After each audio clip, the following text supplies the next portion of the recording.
Hey, it's Keith from Outlaw Speed Shop, and I'm doing things a little bit different this time.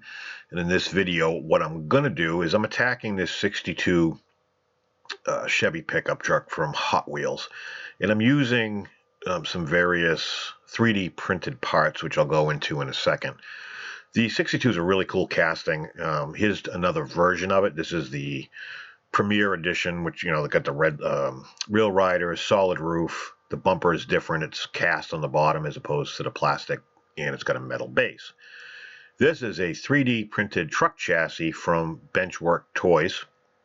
Link above, and I'll also have it in the description if you get done watching the video and you want to check them out. I got a ton of stuff from them. The quality is top-notch. Very little trimming and cleaning to do at all.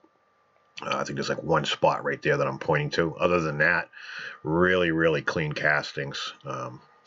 I just can't say enough good things about them.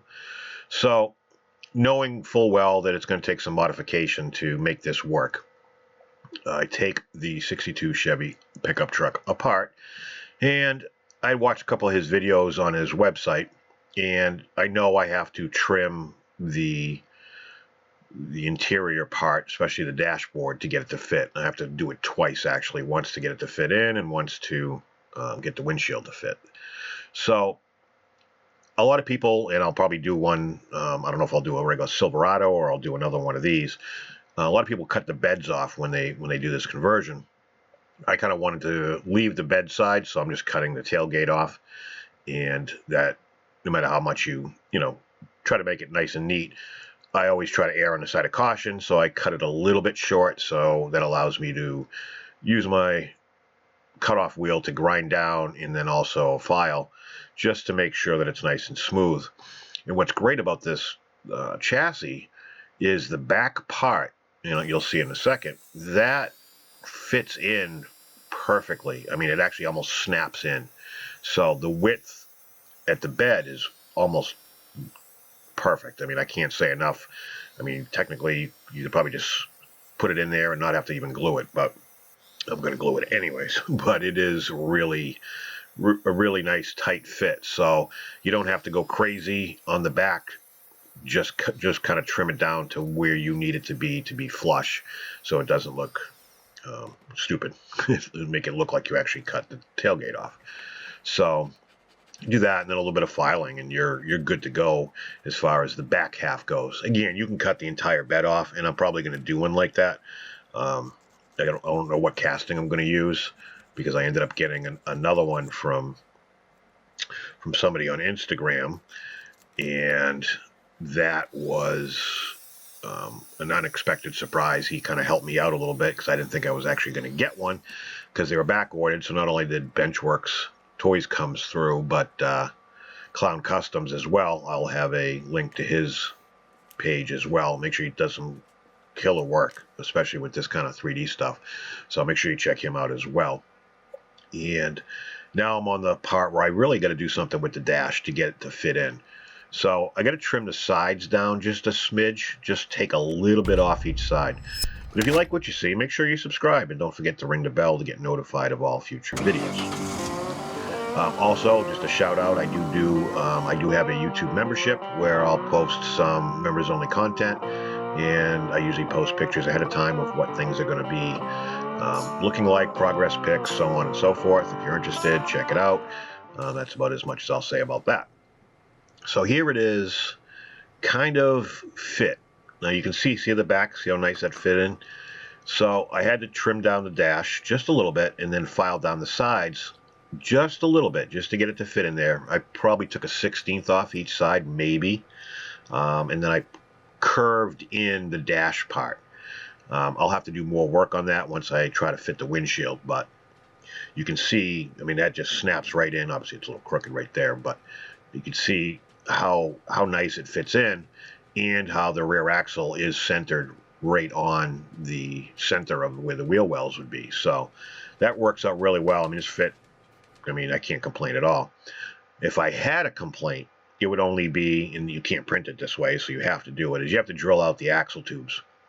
So it's got the differential and the axles, but it's solid. So, I mean, that's good. It makes it nice and strong, but you do have to drill it out.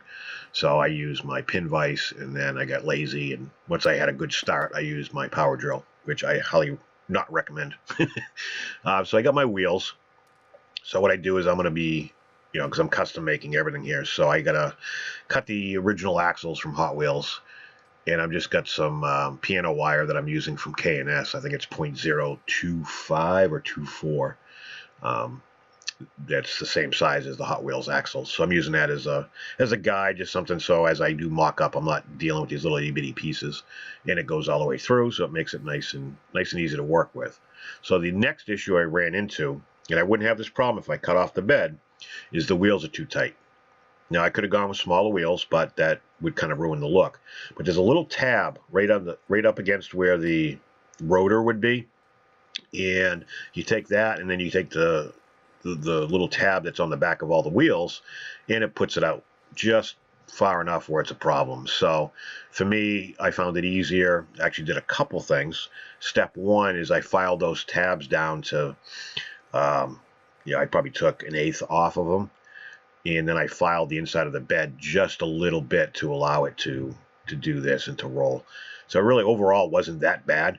If that was my biggest issue, which it wasn't, but if that was the biggest issue, then who cares? So the next step was, I also got this top fuel motor from them that I want to put in, but I got to cut the hood off. So the great part about this casting is the lines are very pronounced. It's easy to work with. You can see what you're doing. So once again, I'll break out my coping saw or my jeweler's saw to cut this, because I want a nice clean line. At this stage, I was like, oh, maybe I'll still use the hood at some point. I'm not going to, but at that point I wasn't sure. And obviously I got to cut the glass, excuse me, to get that to fit. So I cut the back off, and you got to cut those little tabs off the bottom, and you pretty much got to trim it all the way up to the front of the windshield. So the big issue I ran into on the front end was the motor. The motor is wider with the headers than what I actually have for space, even with skinny wheels in the front. So it left me no choice. I slept on it. I kind of hemmed and hawed. I didn't want to do this, but I'm going to cut the headers off, and I'm going to also cut the transmission off. It'll allow me to bolt the motor right up to the chassis, and it'll all be one piece. And I'm going to have to remake some headers. I'll be doing that in part 2, and hopefully that'll be my final part. I don't plan on dragging this out. But doing things a little bit different going forward. Aside from my challenge builds, I'm just going to record what I do each week. If I start 3 projects, you're going to see 3 projects. If I finish a project, you'll see 2 started and a finished. I'm not going to start. I've been stressing out about getting videos out on time, and I've been cutting corners, and I'm tired of doing it. So here with the headers cut off, you can see now it'll fit between the wheels and give me the space that I need. So like I said, you got to do what you got to do to make it cool. So that's pretty much what I'm doing here, and I just figure I'll deal with the headers at a different point in the build. But you can see with the hood off, you got a lot of space. It looks nice, and I'm kind of digging that. I hate yellow I hate colored windscreens to begin with, windshields, but I think with the direction I'm going to go with this when it comes to the finished bodywork, paint, and all that kind of crap, I'm thinking I'm going to keep it yellow, but I've got others. I got others if I need to. I just hate to break apart another one. At some point, I'm going to have to use it. So here, once I put the windshield in, I had to trim just a little bit more off the sides of the dash. And what I'm doing here is I got a really thick piece of styrene.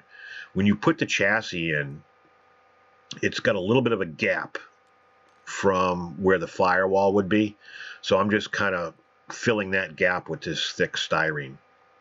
And it's nothing fancy. I'm just going to trace out the firewall. I'm going to cut it close, and I'm going to put it in there. And once I get to the point where I'm happy and everything's in, then I'll form it a little bit and file it down a little bit better and clean it up, so when I do paint everything, it'll look nice. But this helps too, because I'm going to end up gluing the motor directly to this, and it's going to space the motor out just enough so that the scoop doesn't hit where the the sill plate, I guess, between the windshield and where the hood would be. So that's essentially what I'm doing there. It works out really well. You know, a lot of these builds you just got to do, you know, as you move along, you fix a problem, you might create another one, but you got to do what you got to do, and you just keep, you know, you can't let any little thing, you know, frustrate you or stop you. You got to just kind of walk away a little bit and think about how you're going to fix it and make it better or whatever. But you can kind of see there the gap that I have between the, you can see it right there perfectly. So this is going to work out good with that piece. And again, this is all going to get painted, and I'm going to do a lot of detail painting on this. I want this to really stand out. And I love this style truck anyways, so it was funny.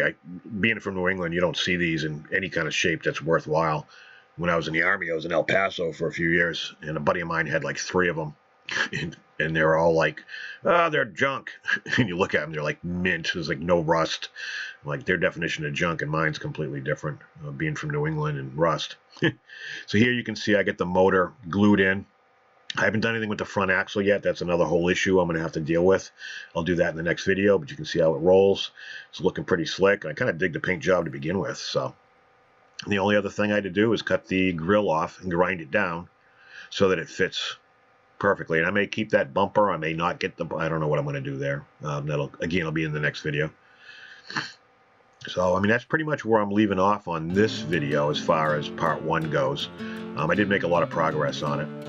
But I'm also working on my SKID build. If you're not familiar with what the SKID build is, I'll have a link down below and a link up top if you want to click it right now. I'm not doing video of my build, but I'm going to take a bunch of pictures. It's kind of nice to do a build and not have to worry about filming everything. So I'm actually doing a Gremlin, and I'm cutting it up, and I'm going to pretty much customize the hell out of it. I'm contemplating those wheels. I get some Rogue Syndicate wheels that I'm thinking about, you know, using. That's a Benchwerks motor. This is kind of what it looks like cut up. I handmade a brass chassis for it, and that's pretty much where I'm at with this. I still got a ways to go. I'm going to work on it some more this weekend. That's more of a mock-up thing, nowhere near what it's going to look like. But I appreciate you guys watching. Stay tuned for the next one, and that's it.